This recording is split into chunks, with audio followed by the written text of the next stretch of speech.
Hello friends, frying প্যানে তোমাদের সবাইকে ওয়েলকাম। তো আজকে একটা রেসিপি নিয়ে চলে এসেছি। যে রেসিপিটি হচ্ছে শঙ্কর মাছ বা শাপলা পাতা মাছ। অনেকে শাপলা পাতা মাছ বলে, অনেকে শঙ্কর মাছ বলে। তো এই রেসিপিটি একদম ঘরোয়াভাবেই বানাবো। তো আমার তো খুব ভালো লাগে মাছটা খেতে। তোমাদের কাদের কাদের ভালো লাগে অবশ্যই কমেন্ট করে জানাবে আমাকে।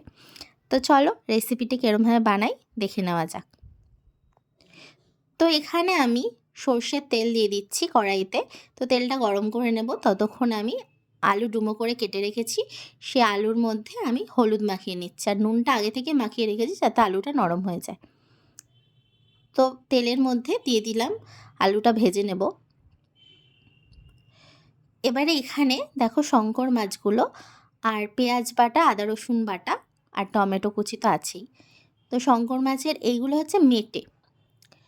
তো তার মধ্যে আমি টমেটো কুচি, আদা রসুন বাটা দিয়ে দিলাম, আর দিয়ে দিচ্ছি পেঁয়াজ বাটা, আর দিচ্ছি হলুদ গুঁড়ো,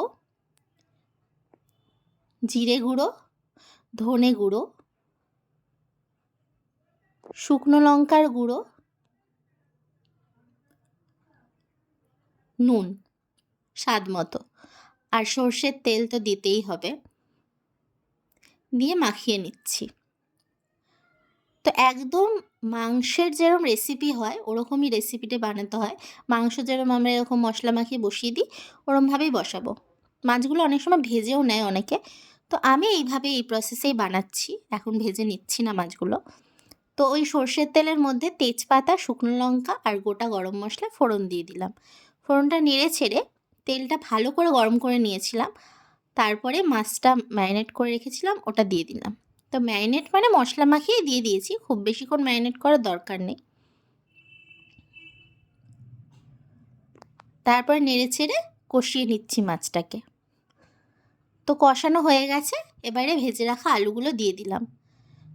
তো আলুগুলো দিয়ে দেওয়ার পরই গরম জল দিয়ে দিচ্ছি। গরম জল দেওয়ার কারণ হচ্ছে মাছের টেস্টটা ভালো থাকবে। তো নেড়ে চেড়ে দিলাম। এবার ঝোলটা ফুটছে, ঢাকা দিয়ে ফুটতে দিলাম। তো ঢাকা খুলে নিচ্ছি। দেখুন কত সুন্দর হয়েছে, মনে হচ্ছে মাংস। বোনলেস চিকেন যেরকম হয় না, অনেকটা ওরকমই লাগছিল। কাঁচা অবস্থায় তো ওরকম লাগছে, এখনও তাই লাগছে কিন্তু। তো দেখুন আলুটাও সেদ্ধ হয়ে গেছে আর মাছটা তো হয়েই গেছে। তো আমার এই রেসিপিটি কিন্তু হয়েই গেছে। এবারে গরম মশলা গুঁড়ো দিয়ে দিচ্ছি। তো নেড়ে চেড়ে নিচ্ছি। তো আমার এই রেসিপিটি কেমন লাগলো অবশ্যই কমেন্ট করে জানাবে। তো এই রেসিপিটি যদি ভালো লেগে থাকে অবশ্যই লাইক, শেয়ার অ্যান্ড সাবস্ক্রাইব করে দেবে চ্যানেলটাকে। আর কমেন্ট করতে কিন্তু একদম ভুলবে না। তো এই রেসিপিটি ভাত, পরোটা, রুটি, মানে নর্মালি ভাতের সাথেই বেশি ভালো লাগবে। রুটির সাথেও তোমরা খেতে পারো, ভালোই লাগবে। আর খেতে কিন্তু একদম মাংসের মতো লাগে, কারণ রান্নাটা একদম মাংসের মতনই হয়। তো বাড়িতে ট্রাই করে দেখবে, আশা করি খুব ভালো লাগবে। কারণ শঙ্কর মাছ অনেকেরই পছন্দের, আমারই খুব পছন্দের শঙ্কর মাছ। তো আমার খুবই ভালো লাগে খেতে। চলো আজকের মতো টাটা, বাই বাই।